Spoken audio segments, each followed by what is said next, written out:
Path of Exile Secrets of the Atlas is coming out 1 week from now on the 13th of June, and we're committing right now to a 4-month cycle for both PoE 1 and 2. That means the next PoE 2 League will be in August, and the next PoE 1 League after that will be in October. Twitch drops are enabled on today's livestream, so you'll be able to claim your Skull of Undeath helmet skin by following the instructions below. This Skull of Undeath will track and show your total number of kills, deaths, and your KDR. Just because Path of Exile isn't a first-person shooter doesn't mean this isn't important. Proudly or shamefully, link it to your friends or in global chat to show it off. And with that, let's get to why you're here, Secrets of the Atlas. You can search 1,000 worlds and still never truly discover who you are. Trust me, I should know. But now, I seek something more tangible.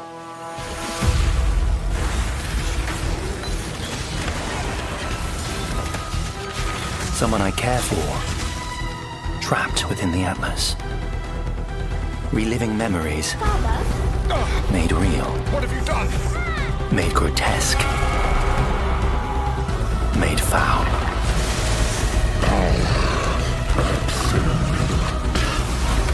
These manifestations must be destroyed.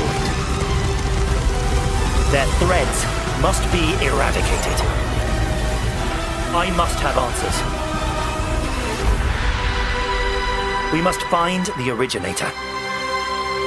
We must save my sister.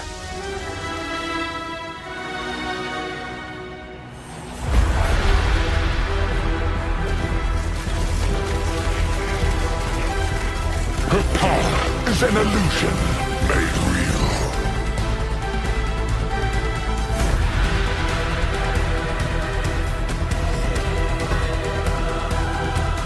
Come, child, drink deep the waters of life. You're either a client or a target. Target in sight. Job's done.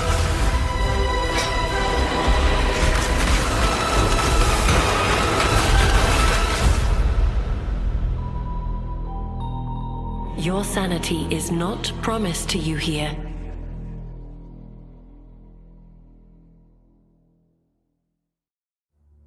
Hi, I'm Mark Roberts, Game Director on Path of Exile.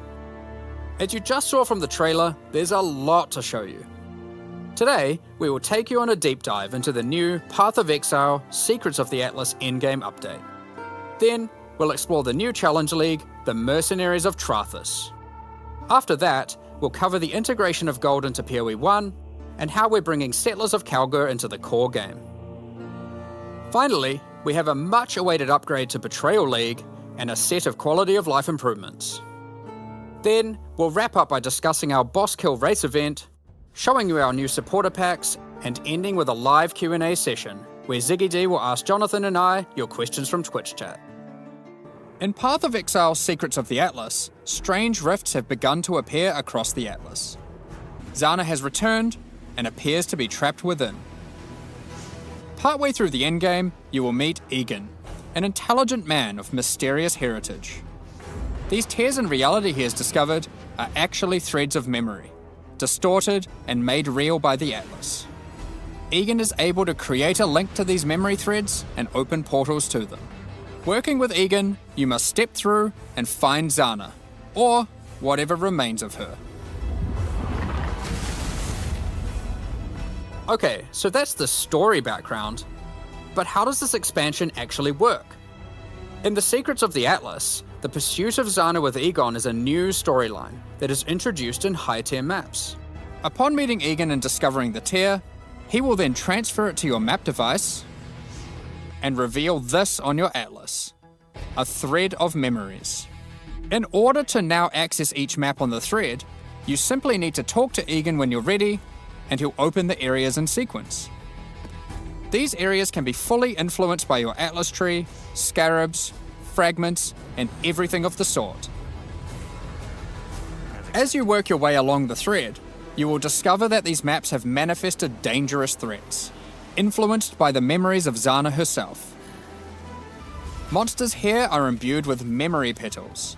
Defeat them to absorb this power, which can be unleashed as a special ability during combat. Different maps on the thread have different abilities, and these abilities appear on an additional mini skill bar next to your regular skills. For example, Memory of Disbelief will cause all affected monsters to stop dropping equipment items, meaning they can now only drop more valuable items, like currency and maps. Memory of Panic will make all affected monsters revive immediately after death, which means you can get twice as much experience and drops from them. And Memory of Impatience will cause all surrounding enemies to give you their souls, temporarily increasing your power. As you progress further into the thread of memories, the maps can have more than one memory, and thus you can have more than one powerful ability. As you gather memory petals, you can use these powers together. Each skill costs its own amount of memory petals. So using the examples above, you can first use Memory of Impatience to become way more powerful, then use Memory of Panic to prepare them to revive when they are slain, then use Memory of Disbelief to cause them to drop better, more valuable items. Finally, obliterate them all. The Memory of Panic will kick in, causing them to revive, and then wipe them out again, allowing you to get all the experience and enhanced drops twice. There are many combinations of these powers, so you'll have to carefully consider how they best work together. That's not the only extra layer of content juicing these maps offer. As you defeat the boss of each map along the thread, you are presented with an altar.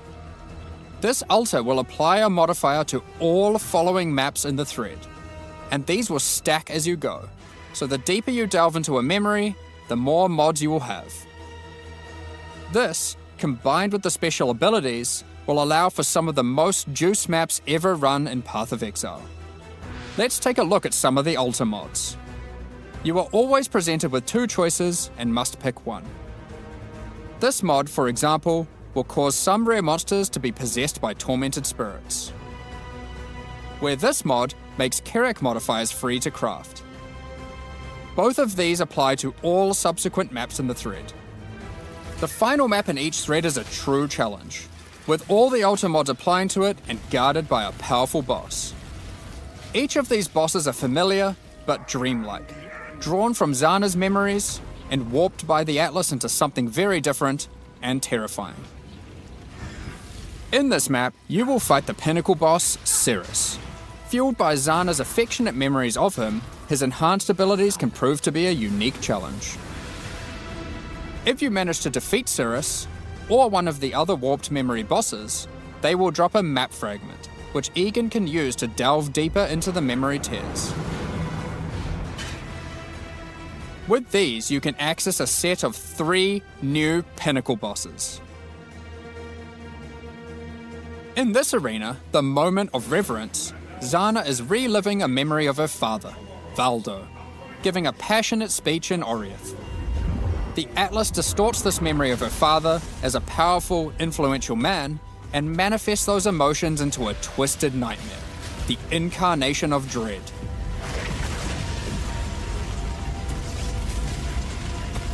Another memory created is the incarnation of neglect and the incarnation of fear.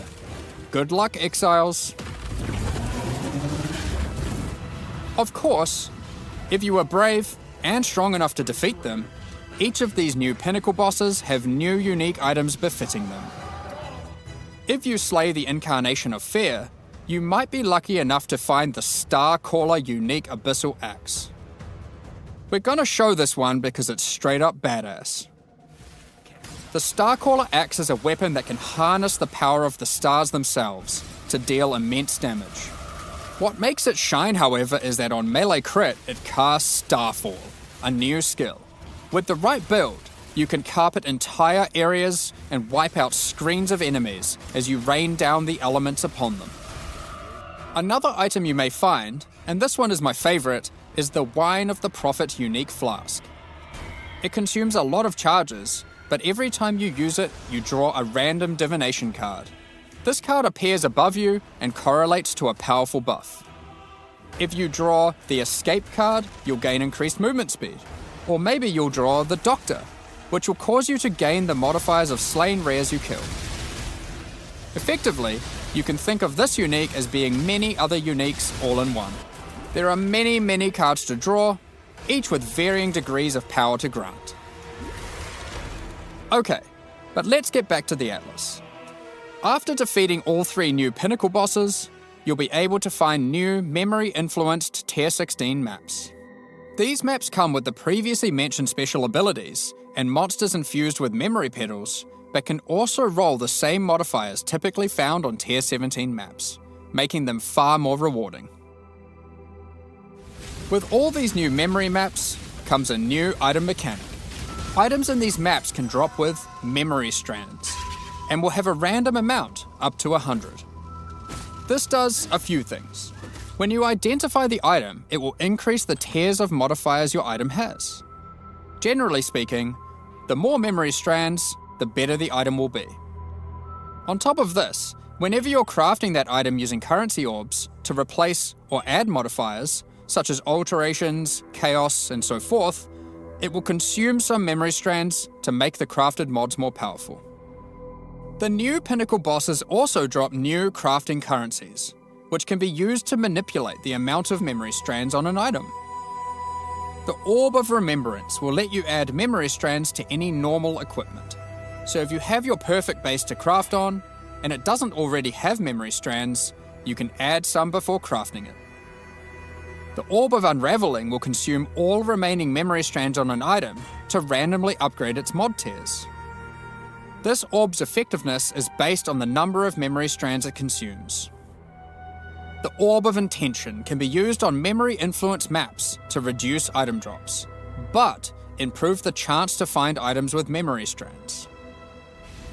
In the process of adding these new currency items, we realized something was missing. The Shaper and the Elder did not have their own Exalted Orbs. This has now been rectified. Both bosses now have Exalted Orbs, which can add their influence to an item. Zana was there from the beginning, when the Shaper Pinnacle fight was first added. She helped defeat the Elder, and she was a critical part of the Conqueror's storyline. Now, with all 6 influence types having their own Exalted Orbs, the cycle is complete. It's almost as if we could now do some sort of new, epic, unique item to interact with them. In other news, there of course has to be Atlas passive tree support for this new endgame content. Let's take a look at a few things we're adding. The Grasp the Past notable passive skill increases the chance for the amount of memory strands on items dropped in your memory influence maps to be lucky. This means it will roll the number of memory strands twice, keeping the highest value. By allocating traumatic experience, remembered kindness, or educated upbringing, you'll decrease the chance of finding memory threads that lead to specific bosses, meaning you'll have better chances at finding the memory threads you would like to run. This is especially useful if you want to target farm a specific boss because of its unique item drops. In sum, the secrets of the Atlas will have you questioning what is real as you attempt to free Zana from warped memories scattered throughout the Atlas. You'll fight new Guardian and Pinnacle bosses tormenting her, find crazy new Pinnacle uniques, combine and unleash memory petal empowered skills, juice maps to new heights, and craft powerful new items. While we were showing all the juicy rewards from the new endgame system, you might have noticed that a lot of gold was dropping. Let's talk about that. Gold was introduced during the Settlers of Kalgur expansion. It funded the development and operations of King's March, along with various new features such as the currency exchange, the black market, and the passive respec system with Faustus. Those features offered by Faustus will be here to stay, along with some of the other services King's March has to offer. We'll get more into that later, but don't worry, King's March has already been completed. There will be no more town building. Like before, gold will be used for town services, but we're also adding a new way to use it in the upcoming league. It's time to talk about Mercenaries of Trathus. In this league, you will meet veterans who have travelled all the way from the lawless cities of Trathus. They're ready to offer their sinister services, but not for free. You will encounter these mercenaries as you journey through Rayclast, one in each area. They have their own personalities and come with different builds, skills, and items already equipped. After meeting them, as per the Trathan Code, they will challenge you to a duel, a test of strength and conviction. Before beginning the duel, you will be offered an overview of the mercenary you've encountered. Here, you can see the gear they have equipped, the skills they employ, and any support effects augmenting those skills. You must now make a choice. You can hire their services, take one of their items, or exile them. If you choose to hire them, for a gold cost, they will accompany you as a skilled combatant to assist you in fighting monsters throughout Rayclast. Once you've decided, you can begin the duel. This is a great opportunity to test them, as you don't want to be out of pocket with a useless rookie. However, they're testing you too. They also don't want to be working for an amateur. So, what items might they be using? Generally speaking, mercenary gear is more powerful than what you'd normally find from defeating monsters, as they've been crafting their items too. They can also come equipped with unique items, those that would make sense for the skills they are using. There are even some new unique items that can only be obtained from defeating them. One such unique is Scornflux. These boots combine agility with the mastery of the arcane. While equipped, increases to cast speed from Arcane Surge also apply to movement speed, which is worth noting is now 20% inherently from Arcane Surge, up from 10. They also grant Arcane Surge when you use a movement skill. This allows for some speedy spellcasters. Sometimes you may meet particularly infamous Trathan mercenaries, bearing the name of their house. These mercenaries descend from the 4 major death trade families in Trathis. They are less common, but have far better items. And they are also the sole source of items with new, infamous modifiers, unseen before in Rayclast, such as these gloves, which convert all of your minions' fire damage to chaos damage. Or this helmet, which causes nearby enemies to take more physical damage as you gain more fortification. If you're not swayed by any of their equipped gear, however, you can always challenge them for the contents of their pockets. If you lose the duel, don't worry. You don't need to give them an item. You aren't bound to Trathan tradition like they are. However, you are bound to Rayclast tradition, so you'll just die. Almost at me. Well, not really. While playing in a party, each player can decide whether or not they want to participate in combat against the mercenary. For each player that opts in, the mercenary gets more difficult. But if they're defeated, each player has a 50% chance to get a random reward, which is usually currency items from the mercenary's pouch. Alternatively, party members that opt out of the fight can spectate and cheer you on. Or they might wish for your demise, so they can pick up that allocated divine waiting off screen. Dead. Good. Let's say you won the duel, like their items, and have decided to hire them. What combat skills do they bring to the table? Each mercenary has an archetype. Here, this mercenary is an Eruptor, which perfectly couples with my slower, more aura-focused Scion. This mercenary is highly aggressive, and will get a lot of benefit from the auras and buffs I provided. When I'm playing a more aggressive character myself though, I'll want a mercenary with a bit more resilience and utility. I've just run into a Striker, who can spawn with Vigilant Strike, and if you're lucky, a very rare golden support that causes the Fortify granted by his Vigilant Strike to apply to me as well. He will also frequently use Enduring Cry, taunting enemies off of me, and operating as a tanky frontline while I blitz off damage from the back. Sometimes when you fight a mercenary, you may notice the skills they're using are different from normal. For example, this sniper is using a Trathan version of Siege Ballista. If you're lucky, you will be able to select it as your reward when challenging them, then defeat them and they'll drop the Trathan gem as promised. You can only have one mercenary accompanying you at a time, but up to 3 total in your service. The other 2 will wait patiently in town. having varied options is useful, as there may be situations where you need specific backup, like a difficult boss fight. Any of your mercenaries you have active, or in your reserves, can have their equipment replaced with items of your choosing. They don't level up, so you will want to be looking out for more skilled and more powerful mercenaries as you advance through the campaign and endgame. If your mercenary falls in combat, you will need to return to town and spend some gold on healing supplies to get them back on their feet. Then perhaps consider giving them some upgrades, if you think it's deserved. I just wanted to clarify, mercenaries do not lose their equipment when defeated. If your merc buddy consistently fails you, you can just dismiss them and find a new, more resilient ally.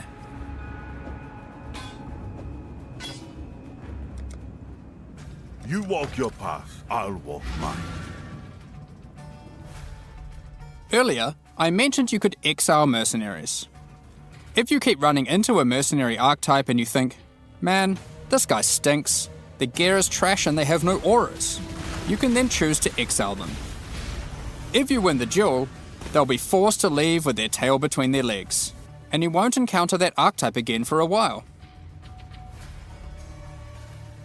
Now, alongside these new Trathan arrivals, we shouldn't forget about the recent Kalguran ones too.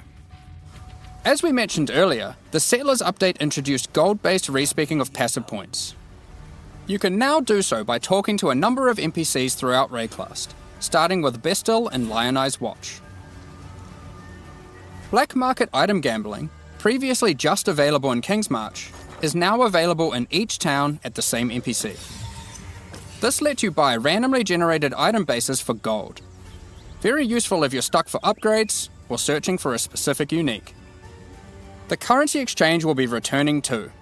Starting from Lionized Watch in Act 6, you'll be able to find Faustus, who can help facilitate these trades. Now, after almost a year of building, Johan is finally satisfied with the upgrades made to the town, and now its services can be used to their full effect. Kingsmarch is going core, but there will be no more town building. As you start running maps in the endgame, you'll start to find different ore veins, which Kalguran workers can mine for you. The shipping mechanic invites you to send these ores and crops to Karui and Kalguran ports, and they'll return rewards in kind. By sending shipments you'll receive different items, but by sending to Karui ports you will also receive tattoos, which can be used on your passive tree to change what stats they grant.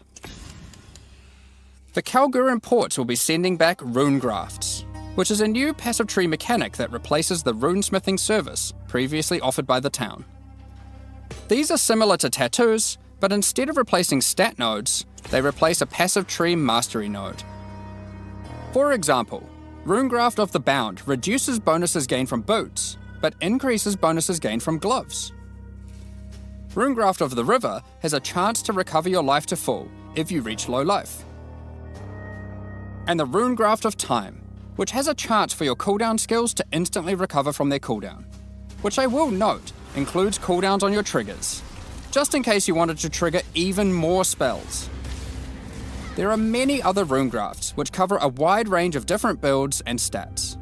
Some are more common and others rarer. You can only use one of a given type at a time, but you can use them on any mastery on your passive tree, which can be particularly useful for off-class investment. Isla has continued to make modifications to the Recombinator. She has developed a new method of recombination that you may recognize from Path of Exile 2. For those unfamiliar, this method allows you to decide which modifiers on the two input items you want to try merge together, and it has a success chance you can see. This method can result in the items being destroyed, however it is a good option to use when trying to create items with fewer mods to use as crafting projects. Given the existing recombinating mechanic was very powerful for top-end crafting, we didn't want to remove it. We have kept it, and you can now choose to use it the old way or the new way. By letting fate decide, it will combine the two items randomly. There is no risk of destroying either item, but it will be less predictable. As Settlers is now a core mechanic, we've also added Atlas passive tree support. For example, If you wanted to gather more Verisium ore, you could take this notable. Each ore has a similar node. Refiner's Bargain converts items dropped by possessed monsters into thaumaturgic dust, sulfite into random ores, and life force into random crops.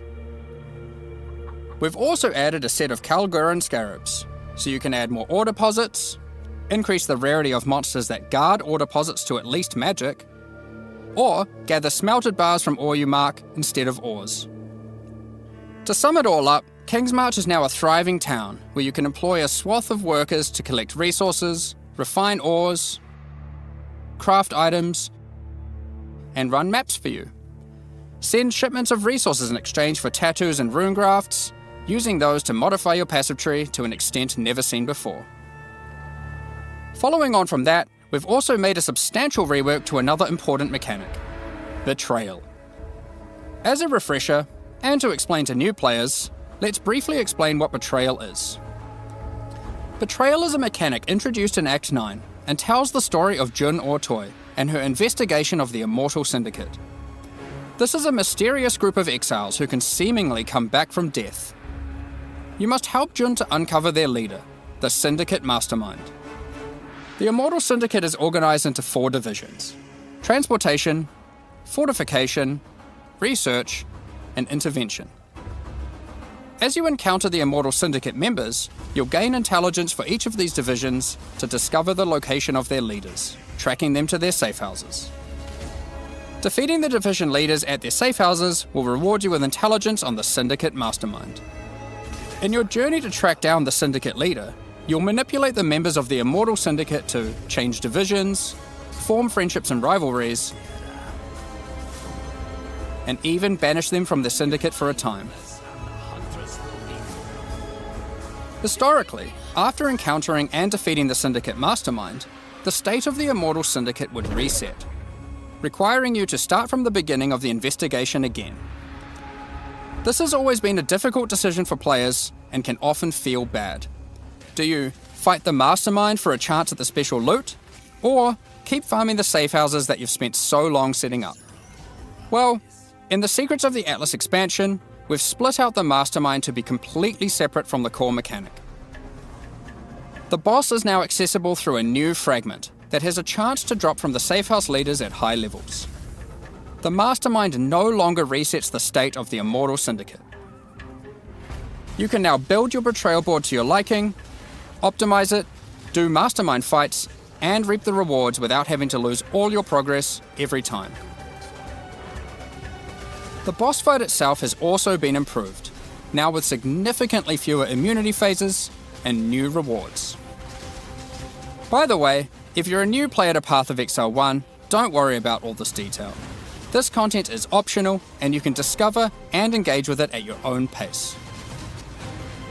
The Mastermind still has a chance to drop a Veiled Orb, now renamed to Veiled Exalted Orb. Veiled Chaos Orbs are being re-added to other safe house leaders. In addition, the Mastermind now drops the new All Flame Embers. All Flame Embers are map fragments that replace monster packs in in-game maps with different types of special monsters. These packs have unusual properties, compositions, or rewards. For example, you might use the All Flame Ember of Kulamak, which replaces packs with Syndicate monsters and their leaders, who revive after the map boss has been slain. This might at first sound annoying due to backtracking, but these monsters when revived are far more intense and rewarding. It is our intention with All Flames to provide many different types that combine with other mechanics, multiplying with your existing modifiers in new and interesting ways. Another good example of this is the All Flame Ember of Propagation. When slain, special rare monsters added by this All Flame here will spread their modifiers to other rare monsters in the map. This can be useful when trying to create singular, very powerful, and very rewarding monsters. Something akin to meat sacks, which are making a reinvented comeback with this update too. Another is the All Flame Ember of Resplendence, which adds monsters that drop no items, but when you slay them, you get buff stacks of increased quantity and rarity to enhance the drops of all other monsters.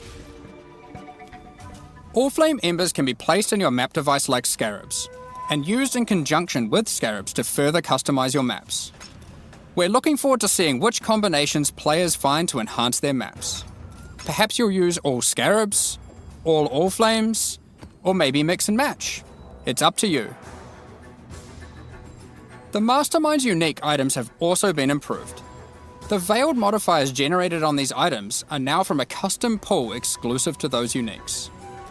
Bitter Bind Point, for example, can now have various Spectre-specific outcomes, such as +1 additional Spectre. Aside from improved rewards from the Mastermind, all the Safehouse rewards have also been rebalanced. We've done a pass on the crafting sprees at the end of many Safehouses. For those who aren't aware how these crafting sprees work, well, it's simple. There's a crafting bench with an item in it and a bunch of currency. There's a limited amount of time, and your only objective is to craft the best item possible before the time ends. One of the problems that the crafting sprees have is that they often require you to have specific items on hand in order to best maximize your result. But how are you supposed to know that beforehand? In order to solve this, most of the crafting sprees now offer pre-generated items. This has also allowed us to add much more powerful crafting options in each spree. Let's take a look at a few examples. In this spree, a randomly generated amulet or ring will be waiting for you. Test your crafting skill or luck with this Reflecting Mist crafting spree, and see if you can create something worthy of Kalandra's praise.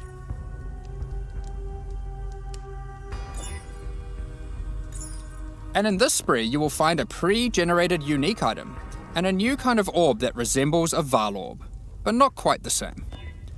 Normally you can only corrupt an item once, but uniques in this spree can be corrupted and re-corrupted as many times as there are orbs.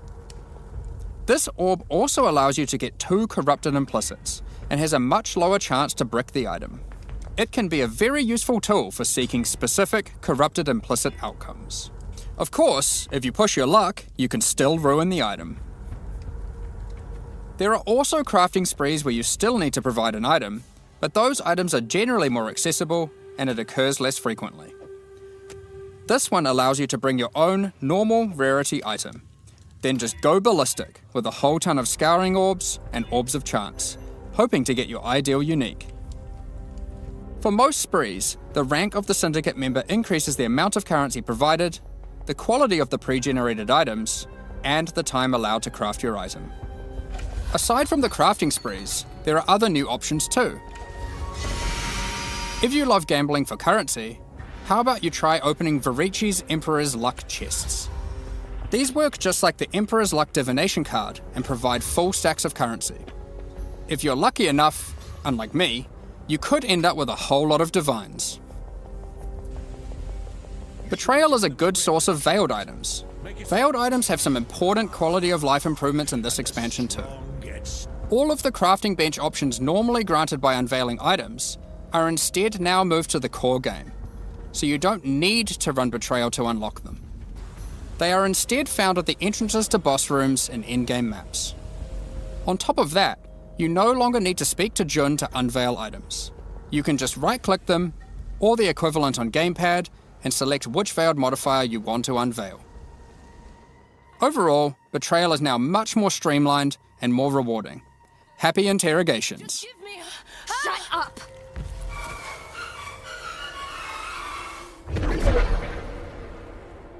Now before we get into our quality of life additions, let's quickly talk about some character balance. We will be doing our regular character balance changes where we are bringing outliers in line to help evolve the meta, but we are also focusing our attention on buffing some specific things. This includes spellcasting supports that specifically enhance self-casting builds, channeled spells, adding new options to the Guardian, Berserker, Elementalist, Saboteur, and Champion Ascendancy classes, which include some favourites from some of the alternate classes from Legacy of Freesia, and buffing a whole bunch of transfigured gems that never really hit the mark. Combined with the new endgame crafting, improved Betrayal crafting options, rune graphs for your passive tree, new pinnacle unique items, new modifiers and Trathan gems from the mercenaries, and of course the mercenaries themselves to act as an extension to your character, it's safe to say there's a lot of new character options and builds to think about. Instead of delving into all of these in more detail, we figured we'd just let you absorb them through the patch notes so you can do it at your own pace. In the Secrets of the Atlas expansion, we've also added a lot of the quality of life features that we know you've all been asking for.